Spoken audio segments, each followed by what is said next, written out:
soir pour l'avant-première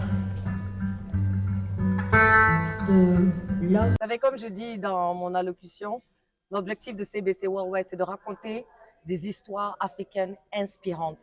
Nous devons raconter nos histoires de manière vraie et authentique. Et c'est important d'avoir des personnes comme Lamine Kapi Camara qui sont encore ici parmi nous, qui peuvent raconter leur histoire, qui peuvent raconter leur vécu afin d'inspirer toute cette jeunesse.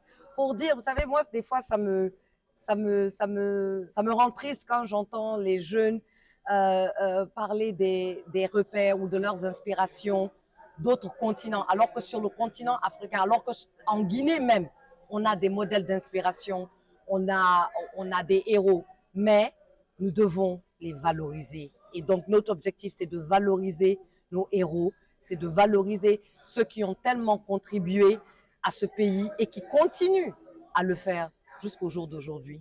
C'est autofinancé, ça a été financé par CBC à 100%, et ça a été une production très difficile parce que nous avons commencé à faire la production, il y a eu le Covid.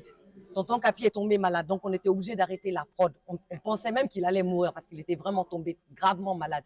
Et ensuite, il a survécu Covid et nous avons continué la prod. Ensuite, il est tombé encore malade une deuxième fois. Il avait eu une maladie qui était très difficile à diagnostiquer. Mais Dieu merci, il s'est remis de cela et donc on a pu achever la production. Le film nous a pris 4 ans à produire.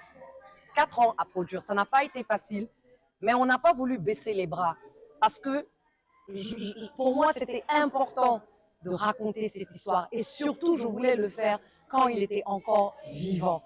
On a tendance à faire des symposiums quand nos héros tombent, ce qui est tout à fait normal, mais c'est encore plus beau de les valoriser de leur vivant. Et nous allons continuer à le faire, hein, que ce soit sur Prompt Propre. Mais bien sûr, autoproduction, il y a tellement d'histoires inspirantes guinéennes à raconter. Et ça a toujours été notre mission, même à travers les émissions qu'on fait. On a fait une émission qui s'appelait People of Guinea. C'était aller prendre tous les gens dans le secteur informel, le vendeur de café, le cireur, le soudeur, pour raconter leur histoire parce qu'ils contribuent à l'économie guinéenne.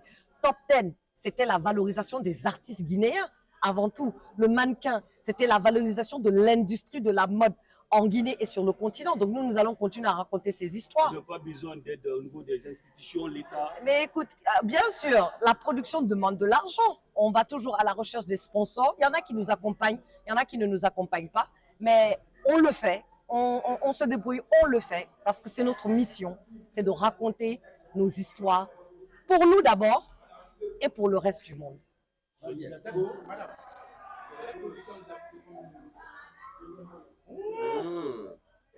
Wow.